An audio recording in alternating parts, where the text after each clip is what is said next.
আপনি কি কখনো অনলাইনে কোনো জিনিস অর্ডার করেছেন? বা কাউকে কথা দিয়েছেন যে একটা কাজ করবেন?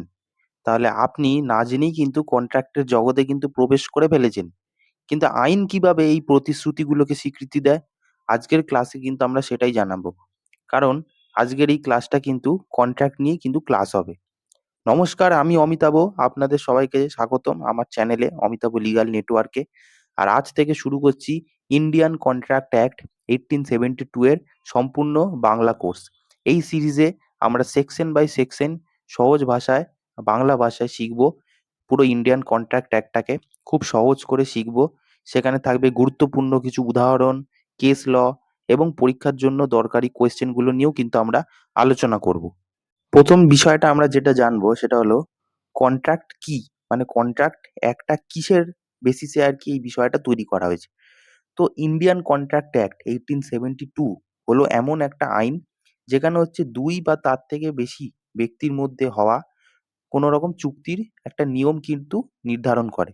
মানে কোনো চুক্তি সেটা লিগালি ভ্যালিড কিনা বা কোনটা লিগালি ইনভ্যালিড বা কোনো পার্টি যদি চুক্তি ভঙ্গ করে তো সেই বিষয়ে অন্য পার্টি কি, কি রেমেডিস পাবে, মানে কি, কি প্রতিকার পাবে, এইসব বিষয় নিয়েই কিন্তু এই ইন্ডিয়ান কন্ট্রাক্ট অ্যাক্টে কিন্তু বলা হয়েছে বিভিন্ন রকম সেকশনে। প্রচুর প্রভিশনস আছে।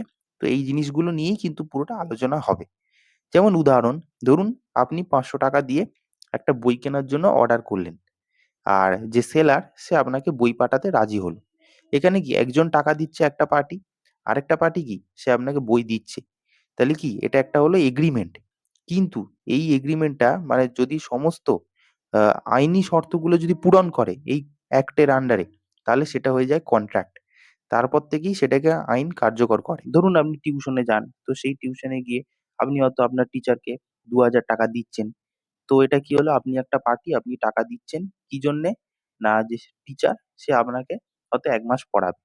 তো এই যে একটা চুক্তি, ব্যাস এগুলোও একেকটা এগ্রিমেন্ট। এবার সেইগুলো যখন একটা আইনি শর্ত সম্পূর্ণভাবে পূরণ করে এই চুক্তিটা, তখন হয়ে যাবে কন্ট্রাক্ট। তো এটাই কিন্তু ইন্ডিয়ান কন্ট্রাক্ট অ্যাক্ট কিন্তু এই বিষয় নিয়েই কিন্তু পুরো অ্যাক্টটা কিন্তু তৈরি হয়েছে।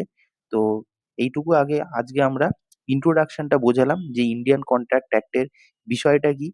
তো আগামী ক্লাসগুলোতে আমি পুরো ইন্ডিয়ান কন্ট্রাক্ট অ্যাক্টের পুরো সিরিজ তৈরি হবে। যেখানে এগ্রিমেন্ট ও কন্ট্রাক্টের পার্থক্য থাকবে। Essential elements of a valid contract মানে একটা কন্ট্রাক্ট লিগালি ভ্যালিড হওয়ার জন্য কি, কি এসেনশিয়াল এলিমেন্টস দরকার?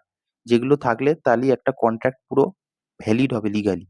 এছাড়া offer, acceptance, consideration, capacity, free consent, void agreement এবং breach of contract and remedies. এগুলো হচ্ছে তোমাদের পুরো ইন্ডিয়ান কন্ট্রাক্ট অ্যাক্টের পুরো সিলেবাস। তো আজকের ক্লাসে আমরা শুধুমাত্র ইন্ডিয়ান কন্ট্রাক্ট অ্যাক্টের জাস্ট ইন্ট্রোডাকশনটা জানলাম। পরের ক্লাসে আমরা এগ্রিমেন্ট এবং কন্ট্রাক্ট এই জিনিসটা আমরা বুঝবো। তো ভিডিওটা ভালো লাগলে অবশ্যই লাইক করো আর চ্যানেলটাকে সাবস্ক্রাইব করে বেল আইকন প্রেস করে রাখো। পরবর্তী সিরিজের আপলোড হওয়ার সাথেই কিন্তু তোমরা আমার ভিডিও কিন্তু পেয়ে যাবে। তো অবশ্যই ধন্যবাদ।